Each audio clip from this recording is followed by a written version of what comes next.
जीव कल्याण हेतु ही भगवान देह धरते हैं।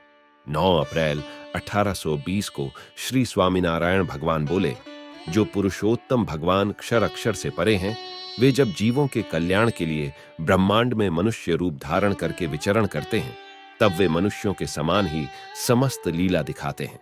जिस प्रकार मनुष्यों में जय, पराजय, भय, शोक, काम, क्रोध, लोभ, मोह, मद, मत्सर, आशा, तृष्णा तथा ईर्ष्या आदि मायिक स्वभाव होते हैं, वैसे ही स्वभाव भगवान भी अपने स्वरूप में दिखलाते हैं। वास्तव में भगवान की ऐसी समस्त लीलाएं जीवों के कल्याण के लिए ही होती हैं। फिर जो भक्त हैं, वे इन लीलाओं का गान करके परम पद को प्राप्त करते हैं, किंतु विमुख जीव उन लीलाओं में दोष देखते हैं।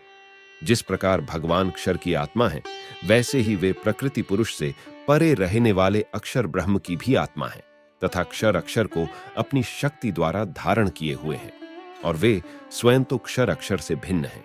तथा भगवान की महिमा ऐसी अपरंपार है कि जिनके एक एक रोम के छिद्र में अनंत कोटि ब्रह्मांड परमाणु के समान रह रहे हैं, ऐसे अत्यंत महान भगवान जीवों के कल्याण के लिए मनुष्य जैसे हो जाते हैं, तब जीवों को सेवा करने का अवसर मिलता है।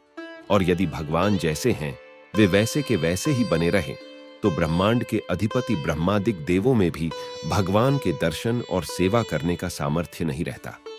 तब मनुष्यों में तो ऐसा सामर्थ्य रहेगा ही कैसे? जैसे वड़वानल अग्नि समुद्र में रहती है और वह उसके जल को पीती है तथा समुद्र द्वारा बुझाने पर भी वह नहीं बुझ पाती, ऐसी महान वड़वानल अग्नि यदि हमें घर में दीपक की आवश्यकता होने पर हमारे घर में आ बैठे, तो हमें वह अग्नि दीपक के समान सुखकारी नहीं लगेगी, अपितु उससे जलकर सब भस्म हो जाएंगे। परंतु वही अग्नि यदि दीपक का स्वरूप ग्रहण कर ले, तब प्रकाश भी होता है और सुख भी होता है। वस्तुतः दीपक भी वही अग्नि है जो फूंक मारने और हाथ हिलाकर बुझाने पर बुझ जाती है, ऐसी असमर्थ है, परंतु उसी के द्वारा हमें सुख मिलता है।